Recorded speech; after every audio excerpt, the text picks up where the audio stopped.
الحمد للہ رب العالمین والصلاة والسلام علی حبیبہ محمد وآلہ وصحبہ اجمعین۔ اعوذ باللہ من الشیطان الرجیم، بسم اللہ الرحمن الرحیم۔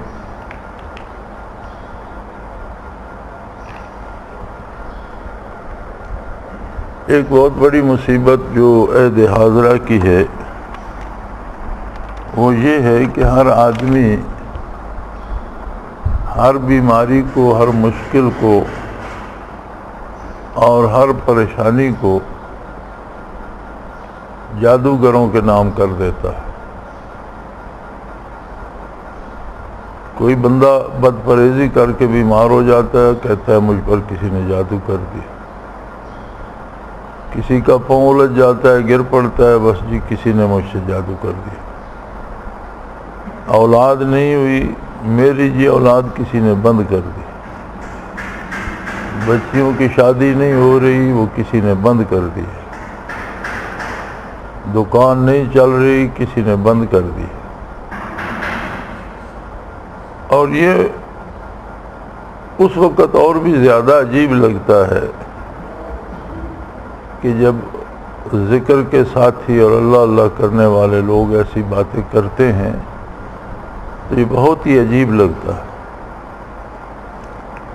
ذکر کا تو مقصد ہی یہ ہے کہ اللہ کریم پر ایمان مضبوط ہو اور اللہ کریم کی معرفت نصیب ہو، اللہ سے آشنائی نصیب ہو۔ کیا یہ ممکن ہے کہ اللہ کریم نے کائنات بنا کر جادوگروں کے رحم و کرم پر چھوڑ دیے؟ اس کا وہ نظام جو ازل سے چل رہا ہے اور جب تک وہ چاہے گا چلتا رہے گا، جس میں بارش کا ایک ایک قطرہ، ہوا کا ایک ایک جھونکا، سورج کی ایک ایک کرن، ہر شے لگے بندھے اوقات کار کی پابند ہے، اور اس قدر توازن ہے اس میں کہ یہ ساری چیزیں جب سماوی میں تیر رہی ہیں، آسمان کی گود میں جب سماوی میں، زمین بھی، ستارے بھی، سیارے بھی، سورج بھی، چاند بھی، تو ان کا عالم یہ ہے کہ ذرا سی بھی اگر کہیں ڈھیل ملے یا ذرا سی بھی کہیں اگر سستی ہو جائے تو یہ ایک دم ٹکرا کر تباہ ہو جائیں۔ لیکن اس قادر مطلق نے ان میں ایسا توازن رکھا ہوا ہے کہ سورج کا اپنا راستہ ہے، چاند کا اپنا راستہ ہے، ستاروں سیاروں کی اپنی راہیں ہیں، زمین کی گردش کا اپنا طریقہ کار ہے، تو ہر کوئی اپنی حد کے اندر اپنی ذمہ داری پوری کر رہا ہے اور کوئی اس میں مداخلت نہیں کر سکتا۔ جن ارواح کو پیدا فرما دیا رب کریم نے، اب کون جادوگر ان کو روکے گا کہ وہ دنیا پہ نہیں آ سکتے؟ اور جن کو دنیا میں بھیج دیا ہے، کون جادوگر انہیں وقت سے پہلے روانہ کر دے گا؟ جو روزی کسی کے لیے اس نے لکھ دی ہے، کون اسے روک سکتا ہے؟ اور جو نصیب میں نہیں ہے وہ کون دلوا سکتا ہے؟ ہمارے عہد کی ایک مصیبت یہ بھی ہے کہ ایک جو ارشاد ہے کہ الناس علی دین ملوکہم، کہ لوگ عموماً حکمرانوں کا جو رویہ ہوتا ہے وہ اپنا لیتے ہیں۔ تو ہمارے ہاں ہندوؤں سے یہ بات بھی آ گئی ہے کہ حکمران بھی ایک عدد پیر بنا کر اس سے تعویذ دھاگا کرا رہے تھے، سمجھتے ہیں کہ اسی کی وجہ سے ہم حکومت میں ہیں۔ تو ایک دفعہ ایک صاحب یہاں بھی تشریف لائے تھے، تو ایک وظیفہ کسی نے لکھ کر دیا تھا کہ یہ پڑھو تو وزیر اعظم بن جاؤ، تو مجھ سے تصدیق چاہتے تھے کہ آپ بتائیں یہ ٹھیک ہے؟ میں نے کہا جی اگر اس میں یہ پڑھنے سے وزیر اعظم بنتا تو جو اس نے آپ کو بتایا وہ خود وزیر اعظم کیوں نہ بن جاتا؟ اس کا دماغ خراب ہے کہ وزیر اعظم بننے کا نسخہ آپ کو دے رہا۔ روزگار ہے لگایا ہوا، لوگوں نے پیسے لے کے کھا جاتے۔ لیکن انکار نہیں کیا جا سکتا، جادو ٹونا بھی ہے، شیطانی عملیات بھی ہیں، اور جادو ٹونے میں ہوتا یہ ہے کہ کسی چیز کی حیثیت تبدیل نہیں ہوتی، قلب ماہیت حرام ہے، یعنی جو چیز اللہ نے جیسے پیدا کی ہے اسے تبدیل کر کے کچھ اور بنا دینا یہ ممکن نہیں ہے۔ جادو سے کیا ہوتا ہے؟ دنیا میں سب سے زیادہ جب جادوگروں کا زور تھا وہ فرعون کا زمانہ تھا۔ موسیٰ علیہ السلام تشریف لائے، جادوگروں نے مقابلہ بھی کیا، تو کوئی بھی پوری سلطنت کا جادوگر موسیٰ علیہ السلام کا تو کچھ نہیں بگاڑ سکا، بلکہ موسیٰ علیہ السلام کی برکات جادوگروں کے دلوں میں بھی گھر کر گئی اور انہیں بھی نور ایمان نصیب ہوئی۔ جادوگروں نے اللہ کے رسول کا کچھ نہیں بگاڑا، بلکہ نبی کی برکات نے جادوگروں کے دل بھی منور کر دیے اور انہیں بھی نور ایمان نصیب ہوئی۔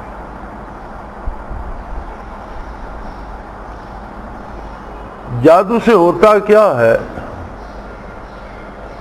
جادو ہمیشہ شیطانی عملیات ہوتے ہیں، شیطانی کلمات ہوتے ہیں، اور جادوگر ہمیشہ غلیظ رہتے ہیں، بدکار ہوتے ہیں، برائی کرتے ہیں، جس قدر بھی انہیں شیطان سے قرب نصیب ہو سکے تو شیطان انہیں جو کلمات سکھاتا ہے وہ ہمیشہ برائی کے لیے استعمال کرتے ہیں، لوگوں کو ایذا دینے کے لیے کرتے ہیں، اور اس میں جہاں تک ممکن ہو شیطان ان کا تعاون کرتا ہے اور لوگوں کو تکلیف پہنچاتا ہے۔ لیکن کیوں؟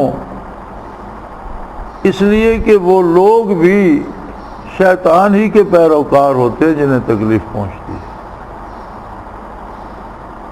دونوں فریق اس کے اپنے دوست ہوتے ہیں، تو جہاں تک اس کا بس چلے وہ ان سے اس طرح کی چیزوں کا اظہار کراتا ہے، اس سے لوگوں کو ان سے عقیدت بڑھتی ہے اور وہ ان کے ذریعے سے کفریہ عقائد اور باطل نظریات کی ترویج کا کام لیتا ہے۔ لوگ ان کی عقیدت مند بنتے ہیں، وہ پھر لوگوں کو بھی برائی سکھاتے ہیں، بے دینی سکھاتے ہیں، اور یوں کفر بڑھتا رہتا ہے۔ لیکن یہ ان لوگوں کے لیے ہے جو آوارہ ہوتے ہیں، جن کا تعلق اللہ کریم سے نہیں ہوتا۔ جن لوگوں کا تعلق اللہ جلیل سے ہوتا ہے اور وہ اللہ اللہ کرتے ہیں، اللہ کو یاد رکھتے ہیں، حلال کھانے کی کوشش کرتے ہیں، اتباع شریعت کرتے ہیں، ان پر ان کا کوئی اثر نہیں ہوتا۔ بعثت نبوی علیہ صاحب الصلاۃ والسلام کے وقت بھی عرب میں بڑے بڑے باکمال جادوگر بھی تھے، ستارہ شناس بھی تھے، حالات کو اندازوں سے جاننے والے، اور بے شمار قسم کے ایسے علوم شیطانی جو تھے وہ مروج تھے۔ لیکن کیا وہ افواج اسلامی کا راستہ روک سکے؟ جن لوگوں نے ایمان قبول کیا ان کا کچھ بگاڑ سکے؟ صحابہ کرام کو کسی مہم سے واپس لا سکے؟ کچھ بھی نہیں کر سکے، اس لیے کہ جب اللہ کی معیت نصیب ہوتی ہے، اللہ کا ساتھ نصیب ہوتا ہے، تو شیطان کے دور نہیں چلتے۔ بہت بڑی دلیل خواتین اور حضرات سب کے پاس ہے، اور یہ میرا خیال ہے انہی نے جادوگروں نے سکھائی ہوئی ہے۔ او جی جادو تو برحق ہے، نبی کریم صلی اللہ علیہ وسلم پر بھی جادو کر دیا گیا تھا۔ بات تو ٹھیک ہے لیکن اسے الٹ دیا گیا ہے۔ عربوں میں بہت سے فنون تھے، جادو کے لیے بھی بڑی محنتیں کی جاتی تھی۔ ایک یہ جو نظر بد ہوتی ہے، یہ فطری طور بعض انسانوں میں ایک خاص قسم کی ویوز ہوتی ہیں جو ان کے مزاج میں، ان کے وجود میں ہوتی ہیں۔ وہ کسی چیز کو حسرت سے دیکھتے ہیں تو وہ ٹوٹ پھوٹ جاتی ہے یا اسے نقصان ہوتا ہے، تو عرب میں اسے ڈیولپ کیا جاتا تھا۔ جس کے وجود میں یہ چیز ہوتی تھی وہ پھر باقاعدہ فاقہ کشی کر کے بھوکے رہ کے اسے ڈیولپ کرتے تھے، اور ارادتاً پھر کسی کو دیکھتے کہ بہت اچھا جوان ہے تو اس کا کوئی نقصان ہو جاتا یا اس طرح سے۔ تو قرآن کریم نے اس کا تذکرہ بھی کیا، یریدون لیضلقونک بابصارہم، بڑی ارادے رکھتے ہیں کہ یہ اپنی نگاہوں سے، نظر بد سے آپ کو نقصان پہنچائیں۔ لیکن کچھ نہیں بگاڑ سکے۔ جادو کا قصہ یہ ہوا، ایک یہودی جو بہت بڑا جادوگر تھا، اس نے کہیں سے نبی کریم صلی اللہ علیہ وسلم کے منہ مبارک حاصل کیے، اور کسی کنگھی میں انہیں کچھ جادو پڑھ کے گریں دیتا رہا، اور بہت سی گاٹھیں لگا کر بڑا جادو کر کے کسی کنویں میں پھینک دیے، جس سے آپ کی سر مبارک بھاری محسوس ہوا، اور ایسے محسوس ہوا جیسے طبیعت مبارک ناساز ہے۔ تو اللہ کریم نے بتا دیا، وہی آ گئی کہ فلاں کنویں میں جادو کر کے انہوں نے کنگھی ڈالی ہے۔ آپ نے ایک خادم کو مقرر فرمایا، وہ صحابی کنویں میں اترے اور تلاش کر، خشک سا کنواں تھا، ویران پڑا تھا، وہ تلاش کر کے کنگھی لے آیا، اس میں گریں لگی ہوئی تھیں، تو معوذتین نازل ہوئیں۔ قرآن کریم کی جو دو آخری صورتیں ہیں یہ نازل ہیں، اور ایک ایک آیہ کریمہ حضور تلاوت فرماتے جاتے تھے تو ایک ایک گرہ از خود کھلتی جاتی تھی۔ جتنی ان دونوں صورتوں کی آیات ہیں اتنی اس میں گرہیں لگی ہوئی تھیں، تو ایک ایک آیہ کریمہ حضور تلاوت فرماتے جاتے تھے اور وہ گرہیں کھلتی جاتی تھیں۔ معوذتین ختم ہوئیں اور گرہیں کھل گئیں اور جادو ختم ہو گیا۔ اب اصل بات تو یہ ہے کہ جادو کا علاج نازل ہوا، یہ برحق ہے، لیکن کہا یہ جاتا ہے جادو برحق ہے۔ وہ جادو تو باطل ہے، ظلم ہے، زیادتی ہے، شیطانی عمل ہے، برحق کیسے ہو گیا؟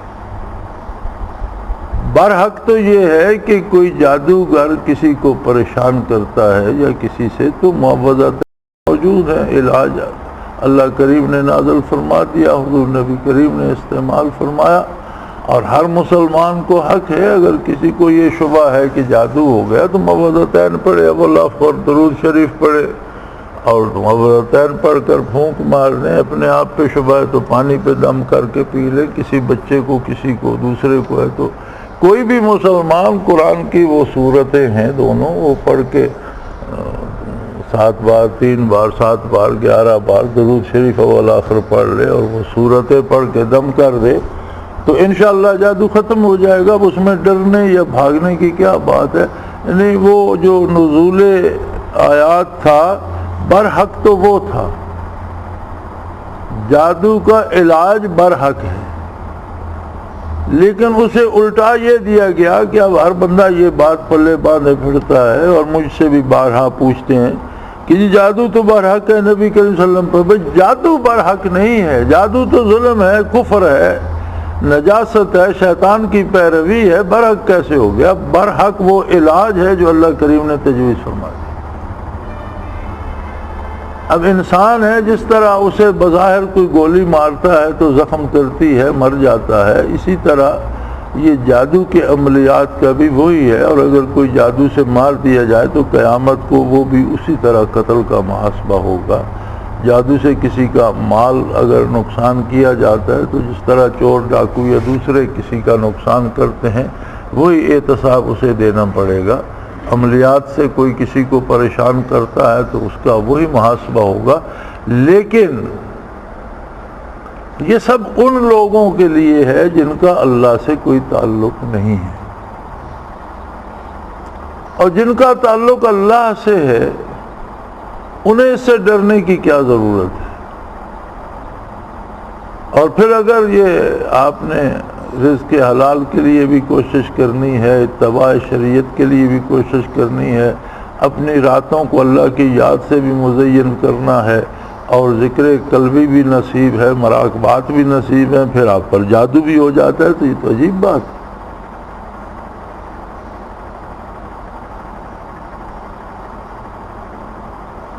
صحابہ کرام رضوان اللہ علیہ مجمعین 2-4 جا رہے تھے کہیں، مجھے صحیح تعداد یاد نہیں، گزر رہے تھے صحرا سے، بدوؤں کے خیمے تھے، تو ایک بدو بھاگتا ہوا آیا اور اس نے کہا جی ہمارے بندے کو سانپ نے کاٹ لیا اور ہم اس کے بڑے، ان کے پاس جڑی بوٹیاں اور کچھ منتر وغیرہ اور یہ وہ سارا کچھ کرتے تھے، ہم سب کچھ کر چکے ہیں لیکن اس کی حالت بگڑتی جا رہی ہے، تو آپ اگر ہماری کو مدد کر سکے۔ تو وہ تشریف لے گئے، بیمار کو دیکھا، اسے دم کیا، وہ ٹھیک ہو گیا۔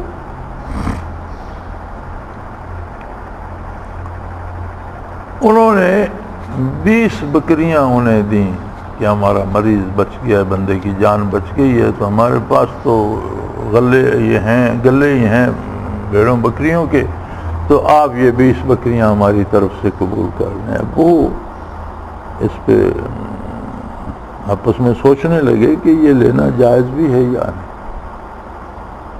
تو پھر کسی نے کہا بھئی لے لیتے ہیں اور ساتھ لے چلتے ہیں، حضور کی خدمت میں حاضر ہوں گے اور وہاں سے پوچھ لیں گے، جائز ہوں گی تو رکھ لیں گے، نہیں جائز ہوں گی تو پھر لوٹا جائیں گے۔ تو وہ جب مدینہ منورہ پہنچے، نبی کریم کی خدمت عالی میں عرض کی یا رسول اللہ اس طرح ہم نے دم کر دیا، وہ ٹھیک ہو گیا، تو 20 بکریاں انہوں نے، تو آپ نے فرمایا دم کیا کیا تھا؟ کہ یا رسول اللہ میں نے تو 3 بار سورہ فاتحہ پڑھ کے پھونک مار دی۔ تو آپ مسکرائے، فرمایا تمہیں کیسے پتہ چل گیا کہ یہ دم بھی ہے؟ مجھے تو کوئی پتہ نہیں تھا یا رسول اللہ، انہوں نے کہا تو میں نے سورہ فاتحہ پڑھ کے پھونک مار دی، وہ ٹھیک ہو گیا۔ تو آپ صلی اللہ علیہ وسلم نے فرمایا کہ ان بکریوں میں میرا حصہ بھی رکھو، یعنی اگر دم کر کے یا نقش دے کر علاج کیا جاتا ہے تو اس پر اجرت لینا بھی جائز ہے، لیکن یہ جادو ٹونے یا یہ ایسی چیزیں نہیں ہیں کہ بندہ اس وہم میں مبتلا ہو جائے کہ کسی نے میرا رزق بند کر دیا ہے یا میری اولاد کا پیدا ہونا بند کر دیا ہے یا دکان کا چلنا بند کر دیا ہے یا بچوں کی شادی میں کسی نے جادو کر، یہ سارے وہم ہیں، اور یہ اس بات کی دلیل ہیں کہ بندے کا ایمان اللہ پر کمزور ہے۔ ہر مرض کا ایک علاج ہوتا ہے، اور بعض پھر آخر میں وہ دوائیں آ جاتی ہیں جنہیں لائف سیونگ ڈرگ کہا جاتا ہے، زندگی بچانے والی دوائیں، اگر وہ بھی ناکام ہو جائیں تو وہ بندہ نہیں بچتا۔ تو یہ جو ذکر الہی ہے یہ لائف سیونگ ڈرگ ہے، یہ آخری علاج ہے کسی کے ایمان کو بچانے کے لیے۔ اگر اس کے بعد بھی اس کا اللہ پر اعتماد نہیں ٹھہرتا اور اسے اللہ پر اعتبار نہیں آتا اور پھر وہ جادوگروں ہی کے چکر میں پھنسا ہوا ہے تو اس کا بچنا مشکل ہو جائے۔ اور پھر بڑی مزے کی بات یہ ہے کہ جادوگر نے اگر جادو کر دیا تو پھر جاتے پھر جادوگروں ہی کے پاس ہیں علاج کے لیے۔ وہ میر بھی کیا سادہ ہیں، بیمار ہوئے جس کے سبب، میر بھی کیا سادہ ہیں، بیمار ہوئے جس کے سبب اسی عطار کے لونڈے سے دوا لیتے۔ کہ اگر کسی نے جادو کر دیا ہے تو آپ پھر جادوگری کے پاس جاتے ہیں، جو بیماری ہے اسی کے گھر میں جاتے ہیں۔ پہلے شیطان آپ کو پریشان کر رہا ہے، آپ شیطان کے کارندوں کے پاس ہی جاتے ہیں۔ یہ کیا علاج ہے؟ اگلے روز 2 نوجوان آگے، میں باہر بیٹھا تھا شام کے وقت، تو جی ہم گجرات سے آئے ہیں، وکیل ہیں، عدالت کا وقت ختم ہوا تو ہم آگے، تو رب کو تلاش کر رہے ہیں، بڑی جگہوں پر گئے، بڑی خانقاہیں، بڑے دربار پھرے، لیکن جہاں جاتے ہیں وہی دنیا داری ہے، کوئی اللہ کا پتہ، رب کا پتہ کوئی نہیں بتا۔ تو میں نے ان سے مذاق میں کہا کہ اللہ کریم تو گم نہیں ہوتے، ہم خود گم ہو جاتے ہیں، اپنے آپ کو کھو دیتے ہیں۔ خود کو تلاش کر لو، من عرف نفسہ فقد عرف ربہ، اللہ تو ہر جگہ موجود ہے، اللہ تو گم نہیں ہوتا، ہم خود گم ہو جاتے ہیں، خود کو کھو دیتے ہیں۔ تو اپنے آپ کو تلاش کر لو کہ تم کہاں ہو، کون ہو، کیسے ہو، تو اللہ کریم تو تمہیں اپنے اندر بھی نظر آئے گا، باہر بھی نظر آئے گا، ساتھ بھی نظر آئے گا، ہر وقت ہر جگہ موجود ہوگا۔ مولانا اشرف علی تھانوی رحمۃ اللہ تعالی علیہ نے وَإِن كُلُّ نَفْسٍ لَمَّا عَلَيْهَا حَافِظٌ کہ ہر متنفس پر حفاظت کرنے والے موجود ہیں۔ اس کی تفسیر میں فرمایا کہ اللہ کریم ہر انسان کے ساتھ محافظ فرشتے لگا دیتے ہیں، اور اگر یہ حفاظت کرنے والے فرشتے نہ ہوتے تو شیاطین شاید مسلمانوں کا جینا محال کر دیتے، گمراہ نہ کر سکتے تو قتل ہی کر دیتے، لیکن ایک ایک بندے پر وہ خود ہی جانے کہ کتنے فرشتے مقرر ہیں۔ ہم ارادہ کرتے ہیں ہاتھ کو حرکت دے لیتے ہیں، لیکن ایک ایک نس، ایک ایک پٹھے پر فرشتے مقرر ہیں جو اس کو بحال رکھتے ہیں، جو اس کو حرکت کی قوت اس میں رکھتے ہیں، جو اسے حرکت دیتے ہیں۔ ہم کھانا کھاتے ہیں، چبانے کی قوت ہے، نگلنے کی، حلق سے اتارنے کی قوت ہے، معدے میں ہضم کرنے کی صلاحیت ہے، اس سے خون گوشت بننے کی، یہ سارا عمل جو ہے جس طرح کمپیوٹرائزڈ مشین ہوتی ہے، لیکن ہر عمل کے لیے الگ آپریٹر موجود ہوتا ہے جو اس کی نگہداشت کرتا ہے، کہیں سے غلطی ہونے لگے رکنے لگے چلا دیتا ہے۔ اسی طرح یہ سارا سسٹم بے شک خودکار ہے، آٹومیٹک ہے، لیکن ہر عمل پر فرشتے مقرر ہیں۔ اور مفسرین کرام فرماتے ہیں کہ ہمیں جو بیماری اور دکھ بھی آتا ہے وہ بھی من جانب اللہ، اس فرشتے کو اس جگہ کام سے روک دیا جائے۔ اگر جگر نے کام چھوڑ دیا یا تلی خراب ہوئی یا دل میں کوئی گڑبڑ ہوئی تو اس فرشتے کو روک دیا جاتا ہے کہ یہاں تم کام روک دو، تو وہ کام رک جاتا ہے۔ جب وہ چاہتا ہے تو حکم دے دیتا ہے چلا دو، چل پڑتا ہے۔ ہم کہتے ہیں علاج سے چل پڑا، لیکن دراصل اس سارے نظام پہ وہ موجود ہے۔ تو اگر کسی پہ جادو بھی ہوتا ہے یا اسے جادو سے تکلیف ہوتی ہے تو اس کا مطلب ہے اس کا دفاع وہ محافظین فرشتے نہیں کرتے۔ کیوں نہیں کرتے؟ اللہ کریم روک دیتا ہے کہ اسے مار کھانے دو۔ تو پھر جادو کا علاج یہ تو نہیں ہے کہ جادوگر کے پاس جاؤ، پھر اس کا علاج تو یہ ہے کہ اس حکیم و دانا کے پاس جاؤ جس کے ہاتھ میں، جس کے دست قدرت میں سارا نظام ہے۔ انکار نہیں کیا جا سکتا کہ جادو نہیں ہے، لیکن یہ اقرار بھی نہیں کیا جا سکتا کہ جادو بہت بڑی طاقت ہے۔ ان کید الشیطان کان ضعیفا، شیطان کی ساری جو ہیں تدبیریں وہ کمزور ہیں، اور جادو کا بھی علاج وہی ہے جو گمراہی کا علاج ہے۔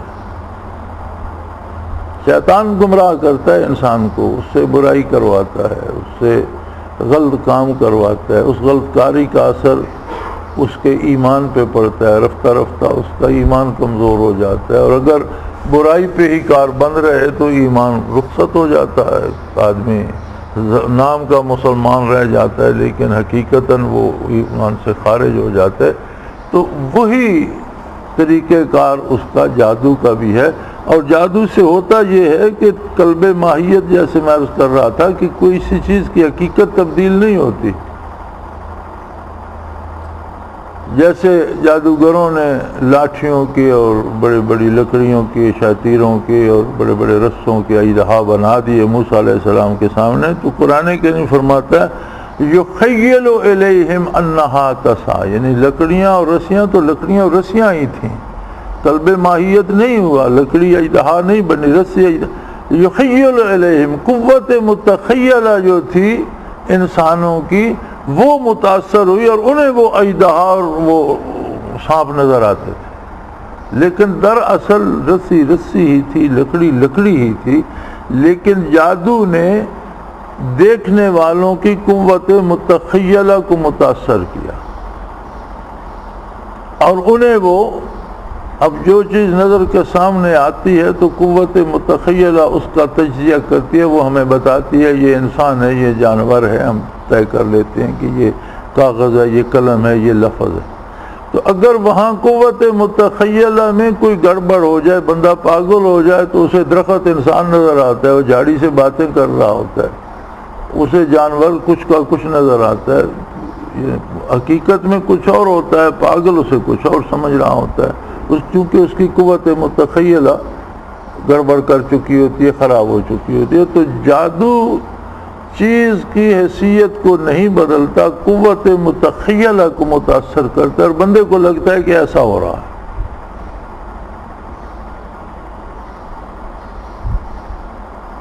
تو وہ اتنے زبردست جادوگر تھے کہ موسیٰ علیہ السلام کو بھی وہ اژدہا نظر آئے، اور فوراً اللہ کریم نے فرمایا کہ آپ اس بات کی پرواہ نہ کریں کہ کتنے بڑے بڑے اژدہے بن گئے، بس آپ اپنی لاٹھی پھینک دیں۔ تو جو کچھ بنا تھا وہ اس آپ کے ہاتھ کی لاٹھی تھی، اس نے سارے نگل لیے۔ اتنا بڑا اژدہا اس لاٹھی کا بنا جو موسیٰ علیہ السلام کی لاٹھی تھی، کہ وہ جتنے انہوں نے رسے یا لاٹھیاں یا شاطیر جو بنائے تھے اژدہا نظر آ رہے تھے، ان سب کو نگل گئی، اور جب آپ نے پکڑی تو وہ ہاتھ میں پکڑنے کی لاٹھی تھی۔ یہی سبب تھا کہ اللہ نے اسے جادوگروں کے لیے ایمان کا ذریعہ بنا دیا۔ جادوگر بھی یہ جانتے تھے کہ جادو کیا جاتا ہے، قوت متخیلہ متاثر ہوتی ہے، لکڑی کا سانپ نظر آتا ہے، تو اگر سامنے والا جادوگر اس جادوگر سے تکڑا ہو اور اس کا جادو باطل کر دے تو اس کی سامنے والے کی قوت متخیلہ درست ہو جائے گی، اور اسے پھر وہ سانپ نہیں لکڑی نظر آنے لگے گی۔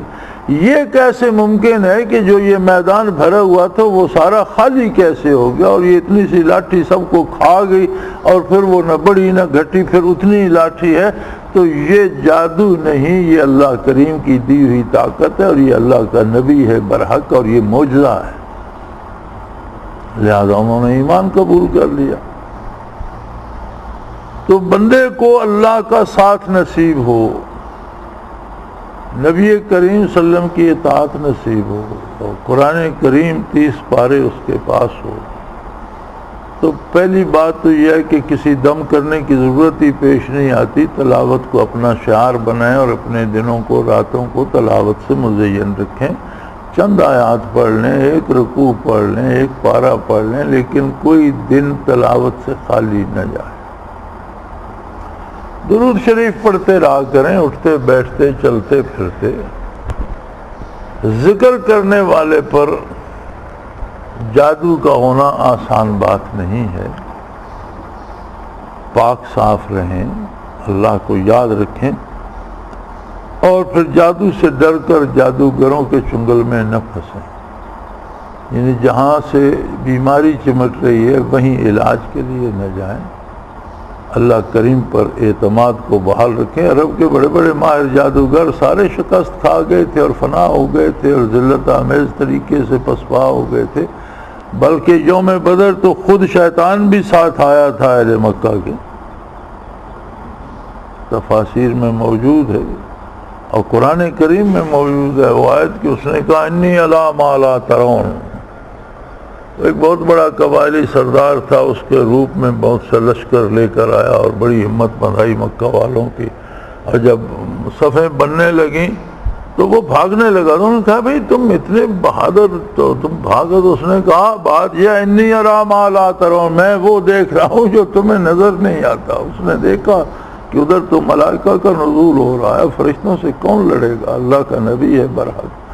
تو وہ بھاگنے لگا، تو ابو جہل نے کہا کہ بھئی اب میدان چھوڑ کر لڑائی سے پہلے یہ تو تمہارے، اس نے کہا جو میں دیکھ رہا ہوں وہ تمہیں نظر نہیں آ رہا، انی اخاف اللہ، میں تو اللہ سے ڈرتا ہوں، اللہ سے لڑ نہیں سکتا۔ تو خود شیطان کو بھی بھاگنا پڑا، لیکن سامنے وہ جانثار تھے جو جنہیں واقعی فنا فی الرسول حاصل تھا، اور جو اللہ کے بندے تھے، اللہ پہ اعتماد تھا، اللہ کے نبی پہ اعتماد۔ تو یہ ساری کاوش، یہ سارے ذکر اذکار، یہ سارے اس لیے ہیں کہ دنیا میں طاغوتی طاقتوں کا مقابلہ کیا جائے، نہ کہ ان کے سامنے سرنگوں ہو کر ان کے پیچھے بھاگنا شروع کر دیں۔ تو جادو کوئی ایسی قوت نہیں ہے جو بندے مومن کو بے بس کر دے یا بگاڑ دے، اس کا کچھ بھی نہیں بگاڑ سکتے جادوگر، بشرطے کہ ہمارا اپنا ایمان اپنا نظریہ، اپنا عقیدہ اور اعتماد علی اللہ جو ہے وہ مضبوط ہو اور ہمیں نصیب ہو جائے، تو کوشش کریں۔ یہ ذکر اذکار اس لیے نہیں کرائے جاتے کہ بندہ ذکر کر کے پیر بن جائے یا بڑا صاحب کشف بن کر دوسروں پر روب جھاڑتا پھرے، یہ تو اس لیے کرائے جاتے ہیں کہ اسے معرفت حق نصیب ہو اور اپنی کم مائگی کا احساس، یہ پتہ چلے کہ بڑائی صرف اللہ کے لیے ہے اور مخلوق کے لیے بڑائی نہیں ہے۔ لیکن جب بدنصیبی غالب آتی ہے تو چیزیں الٹ جاتی ہیں، تو لوگ اس میں بھی اپنی بڑائی بنا لیتے ہیں کہ میں بہت بڑا ہوں، میں بہت معتبر ہوں، میں یہ کر سکتا ہوں۔ وہ دیکھا پھر ہم نے بالآخر وہ سب کچھ کھو جا بیٹھتے ہیں اور ایمان بھی ضائع کر کے چلے جاتے ہیں۔ تو اللہ کریم ان مصیبتوں سے بچائے، اور اگر جادو ہے تو ہمیں جادو کو باطل ثابت کرنا ہے، بیکار ثابت کرنا ہے، اسے پاؤں کے نیچے روندنا ہے، جادوگروں کے پیچھے بھاگنا نہیں ہے، کیونکہ اللہ کے دستے قدرت میں ہے کائنات۔ اور جب لوگ اللہ کا دروازہ چھوڑ دیتے ہیں، غیر اللہ کے سامنے جھکتے ہیں، تو اللہ بھی ان کی پرواہ نہیں کرتا کہ شیطان ان پر کس طرح سواری کر رہا ہے۔ تو اللہ کریم استقامت نصیب فرمائے، ان چیزوں میں غور فرمائیے اور ان پہ احتیاط کیجیے۔ وآخر دعوانا الحمدللہ رب العالمین، الحمدللہ رب العالمین، والصلاة والسلام علی حبیبہ محمد۔ اللہم ربنا لا تقتلنا بغضبک ولا تہلکنا بعذابک واعف عنا قبل ذلک، اللہم ربنا لا تسلط علینا من لا یرحمنا، انت ولینا فی سفرنا وحضرنا،